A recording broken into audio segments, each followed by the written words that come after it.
ёдгории қадимаи Саразм тирамои соли 1976 кашф гардид. Ин ёдгорӣ дар 15 километрии ғарбии шаҳри Панҷакент ва 45 километри шарқии шаҳри Самарқанд ҷойгир шудааст. Қобили қайд аст, ки дар шаҳраки Саразм қадимтарин ва кӯҳантарин ёдгории мардуми Осиёи марказӣ буда, дар бораи маданияти кишоварзиву шаҳрсозӣ ва ҳунармандии ниёгонамон ҳикоят мекунад. Дар ин ҷо бештар иморатҳои маъмурӣ, ки то 106 метри мураббаъ масоҳат доранд, сохта шуда, атрофи онҳоро ҳуҷраҳои хоҷагӣ, растаҳои ҳунармандӣ иҳота намуданд. ин ҳамаро кӯчаю паскӯчаҳои баъзан сангфарш ё регфарш аз ҳам ҷудо месозанд. Биноҳои истиқоматӣ бештар дар самти шимолуғарбӣ ва биноҳои маъмурӣ дар самти ҷанубушарқии шаҳристон, дуконҳо ва устохонаҳои ҳунармандӣ бошанд, дар шафати биноҳои маъмурӣ ва кӯчаҳои марказӣ ҷой гирифтанд. Дар Саразм аломатҳои пайдоиши аввалин шаҳрҳоро мушоҳида намудан мумкин аст. тамаддуни тоҷикон аз Саразм оғоз ёфтааст. дар ин ҷо нақш ёфтааст ҳам бадани моҳӣ, сабзиши гандум, сабзиши растаниҳо, ҳамаш дар ҳамҷо нақш ёфтааст. ҳамаи ин сафолҳои мунаққаш, рангҳо аз кӯҳҳои дарӯи зарафшон гирифта шуда дар хумдоне ки мо инҷо дидем пухта мешуданд. аз ҷумлаи биноҳои хушсохт, кӯчаҳои сангфарш, нобаробарӣ дар молу мулкдорӣ ва ҷудошавии ҷомеа ба табақаҳои иҷтимоӣ, ривоҷу равнақи босуръати тиҷорат, ба соҳаҳо тақсимшавии меҳнат аз қабили кишоварзӣ, чорводорӣ, кулолгарӣ, маъданҷӯиву маъдангудозӣ, заршӯиву заргарӣ, бофандагиву ресандагӣ, чармгарӣ, коркарди чӯб, сангтарошӣ ва ғайраҳо, ки рукнҳои хоси маданияти шаҳрдорию шаҳрсозию осиёгӣ мебошанд, дида мешавад. Аслан таърихи пайдоиши Саразм худ аҷиб аст ва аз ин таърих дар осорхонаи кишваршиносӣ ба номи Абу Абдулло Рӯдакии шаҳри Панҷакент метавон маълумот пайдо намуд.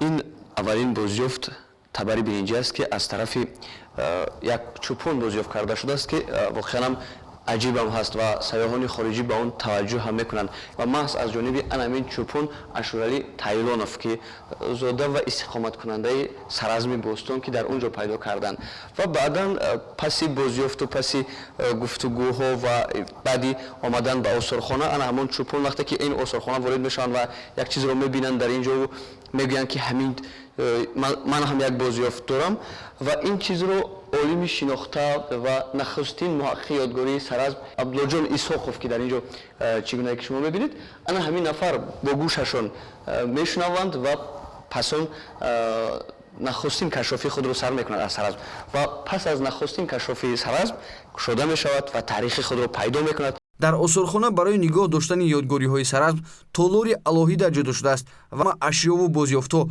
таъриху маданияти Саразми Бостонро инъикос менамояд. шаҳраки Саразм аз ҷумлаи ёдгориҳои кӯҳантарини Осиёи Миёна буда, аз маданияти волои кишоварзию шаҳрсозӣ ва ҳунармандии ниёгонамон ҳикоят мекунад. дар ин ҷо олатҳои меҳнат аз санг, биринҷӣ, зарфҳои сафолӣ ва ороишати занона ва маърази тамошо гузошта шуданд, ки аз ҳунари бои ниёгонамон нақл мекунад ва инчунин дар ин ҷо бозёфтҳо, ки ба ҳазораи дуи пеш аз милодӣ, яъне давоми ҳамин асри биринҷӣ аст ва аз мавзеи дашти Қозӣ ёфташудааст, ба намоиш гузошта шудааст. дар Толор адабиёте, ки аз тарафи муҳаққиқони ватаниву хориҷӣ оид ба таърихи Саразми Бостон ба забонҳои тоҷикӣ, русӣ, англисӣ, фаронсавӣ ва ҷопонӣ ба нашр расидан, ба маърази тамошо гузошта шудааст. мавриди зикр аст, ки 21 сентябри соли 2001 ёдгории қадимаи таърихии 5500 солаи шаҳраки Саразм дар шаҳри Панҷакент ҳамчун маркази ташаккули фарҳанги заминдорӣ, ҳунармандӣ ва шаҳрсозии тоҷикон мамнунгоҳи таърихиву бостоншиносӣ эълон карда шуду соли 2010 бошад бо пешниҳоди Ҷумҳурии Тоҷикистон ин ёдгории нодир аз ҷониби ЮНЕСКО ба феҳрасти мероси фарҳангии умумибашарӣ ворид карда шуд. бояд гуфт, ки ба истиқболи ҷашни 30-солагии истиқлолияти давлатии Ҷумҳурии Тоҷикистон ва ҳамзамон таҷлили 5500 солагии шаҳри қадимаи Саразм ҷараёни корҳои созандагӣ бо маром давом дорад. дар назар аст, ки то ҷашнгирии 5500 солагии Саразм дар ин минтақаи таърихи осорхонаи замонавии Сеошиёна, меҳмонхонаи муосир бо тарзи меъмории шарқӣ, деворпанҷараву дарвозаи мамнунгоҳ ва чанд бинои иловагии дигар сохта мешаванд. феълан бояд қайд намуд ки ҷашни 5500 солагии Саразм ки бо пешниҳоди пешвои муаззами миллат соли 2020 дар сатҳи ҷаҳонӣ таҷлил карда мешавад, мояи худшиносӣ, меҳанпарастии тоҷикон ва тоҷикони бурунмарзӣ хоҳад гашт. Зеро зимни ирсоли паёми навбатӣ ба Маҷлиси олии президенти Ҷумҳурии Тоҷикистон муҳтарам Эмомалӣ Раҳмон таҷлили 5500 солагии шаҳри қадимаи Саразмро қарзи сокинони мамлакат дар назди тарих ва наслҳои оянда арзёбӣ намуданд. гузориши Фаррухи Убайдулло ва Хусрав Ҷумъахонзода барои барномаи иттилоъ аз шаҳри Панҷакент.